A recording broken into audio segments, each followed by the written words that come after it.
La placa base, también conocida como placa madre, es el elemento principal del ordenador y hace que todos sus componentes funcionen en equipo. Está hecha de material sintético, formada por un circuito impreso, en la que se halla un conjunto de chips y se coloca dentro de una caja que por lo general está hecha de chapa. Las placas base necesitan tener dimensiones compatibles con las cajas que las contienen, así que, a lo largo del tiempo, han ido cambiando de orientación y tamaño.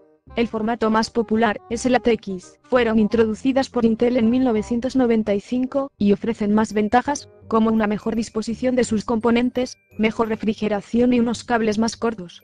A continuación, hablaremos de los componentes y su posición en la placa base. El zócalo es el conector en el que se inserta el microprocesador o CPU. Los primeros microprocesadores se soldaban a la placa base o se insertaban en el zócalo y no se podían sacar. Pero ahora es fácil cambiarlo, ya que el zócalo dispone de una palanca que permite introducirlo y extraerlo sin hacer presión, lo que evita que se puedan doblar las patillas. El microprocesador es el cerebro del ordenador, ya que se encarga de ejecutar todos los programas. Las marcas más usadas son Intel y AMD, y existen multitud de categorías y modalidades que se ajustan a las necesidades específicas de cada equipo.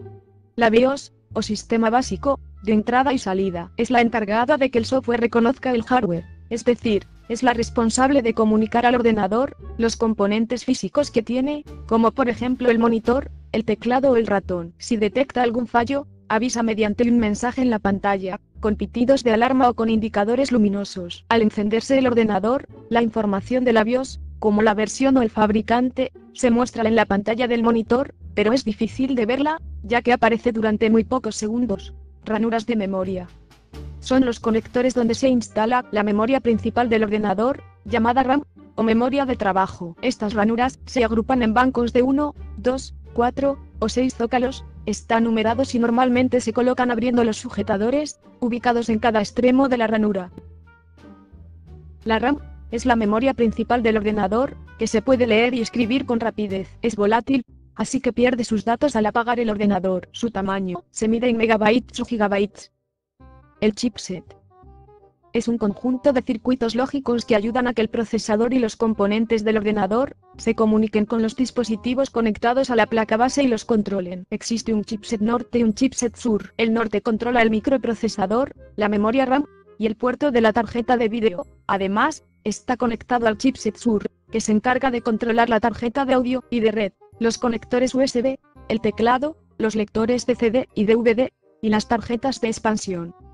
Los slots son las ranuras donde se introducen las tarjetas de expansión. En una placa base actual podemos encontrar ranuras PCI y otras más rápidas llamadas PCI Express. Generalmente, las placas base cuentan con al menos 2 o 3 ranuras PCI. Las tarjetas de expansión sirven para ampliar las capacidades de un ordenador. Por ejemplo, podemos encontrar tarjetas de sonido pudiendo usar altavoces, auriculares y micrófonos. Tarjetas de video para conectar monitores o televisores, y las tarjetas de red, en las que se puede conectar otros ordenadores. Conectores internos. Son los conectores para dispositivos internos. Los más importantes son el puerto ID, o SATA, controlan los dispositivos de almacenamiento masivo de datos, como los discos duros o los lectores y regrabadores de CD y DVD. Los puertos USB adicionales que aparecen en la parte frontal de la caja, y los puertos para los indicadores del panel frontal de la caja, como el botón de encendido, el de reiniciar, y las luces que indican la actividad del disco duro o la alimentación del ordenador.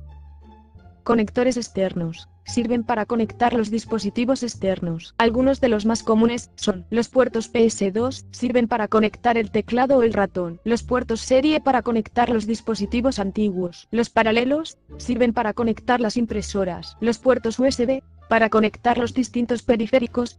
El 1.0 y 2.0 son de color negro y la versión más rápida 3.0 se presenta en color azul. Los conectores RJ45 sirven para conectarse a una red informática. Los conectores VGA, HDMI o DVI son para la conexión del monitor del ordenador. Y los conectores de audio sirven para conectar altavoces, micrófonos o auriculares. Conectores de energía. Sirven para conectar los cables de la fuente de alimentación a la placa base. De esta manera, la placa base suministrará la corriente a los componentes que se conectan a ella. La pila, o batería. Gracias a ella, Se puede almacenar la configuración del sistema usada durante el arranque del ordenador, como la fecha, la hora, los parámetros de la BIOS, etc. En resumen, se encarga de conservar la información de la BIOS cuando el ordenador está apagado. El último componente del que hablaremos es el ventilador. Es un componente fundamental para mantener la temperatura operativa adecuada en el ordenador, optimizando así el rendimiento del sistema. Se coloca encima del microprocesador, ya que este es el componente que más calor desprende. Si un ordenador se reinicia continuamente es muy probable que no esté bien refrigerado, así que sería necesario cambiar el ventilador por otro más potente.